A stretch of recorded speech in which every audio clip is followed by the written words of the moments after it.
Inilatag ni dating presidential spokesperson Attorney Harry Roque ang ilan sa mga maaaring maging solusyon sa pinag-aagawang teritoryo sa West Philippine Sea.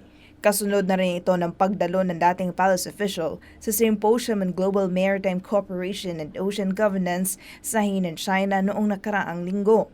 Ayon kay Roque, dapat igiit ng Pilipinas ang nais nito sa Ayungin Shoal. So may pag-asa po. Habang nangyayari ang mga bombahan ng tubig, yung mga dangerous maneuvers, mga laser, ang aking solusyon, addressin na natin kung ano talaga ang root cause ng problema at ito yung pinag-aagawang isla. Pag naayos po yung pag-aagawang isla na yan, lahat po yan malulutas. Pwede ba mangyari? Well, ang sabi ko nga, ang Chino gusto lang nila gumawa ng pera. Daig na nila Amerika sa magiging kapitalista.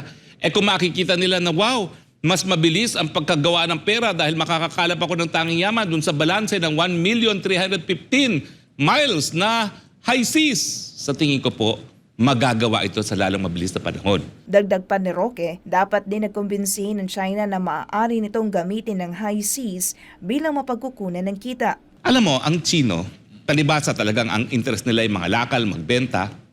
Kapag sinabi mo na, hindi kailangan makipag-away dahil pwede mo namang gamitin yung balanse ng 1,315 nautical miles na high seas.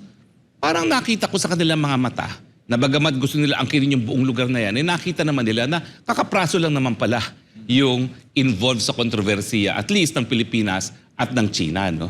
At makikita mo na, wow, kung ang ibig sabihin nito ay iwala ng banta dun sa kanilang paggamit ng high seas at mawawalan na ng sandatang Estados Unidos dito sa kanyang kagustuhan na magkagulo sa panig ng China at ng US, baka nga mas mabuti, gayon ang ating gawin. No?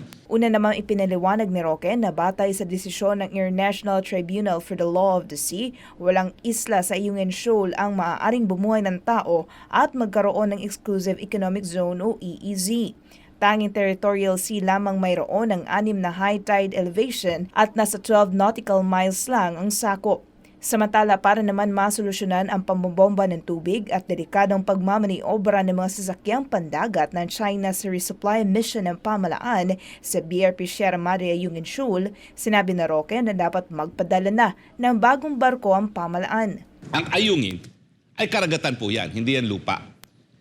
Naglagay tayo ng barko ron para meron tayong parang station na pinangangalagaan natin yung karagatan kung saan tayo lang dapat talaga ang nangangalap ng tanging yaman. Pero, dahil yan ay isang station, nandun yung mga sundalo natin na kailangan talaga bigyan ng pagkain at ng tubig, otherwise mamamatay. So, anong solusyon ko? Ang solusyon ko kasi, miski hindi natin tatanggalin dyan yung Sierra Madre, magtalaga na tayo ng isang barko na umaandar para paikot-ikot na siya dyan sa Ayungin Shoal at siguro may isa na lang na magkikita sila para magbibigay ng supply at hindi na mahaharang ng mga Chino. Di ba po? Alam ko yung solusyon na ibabato galing sa dagat pero napakahirap naman po niyan. No? Dahil kinakailangan pang pumunta sa karagatan para kunin yung mga supplies. No? Pero that is an ingenious suggestion na sa akin naman mas mabuti pa talaga na magtalaga na tayo ng permanenteng barko na umaandar dyan, na moderno, na may kakayahang depensa ng sarili, may water cannon din, meron ding laser beam.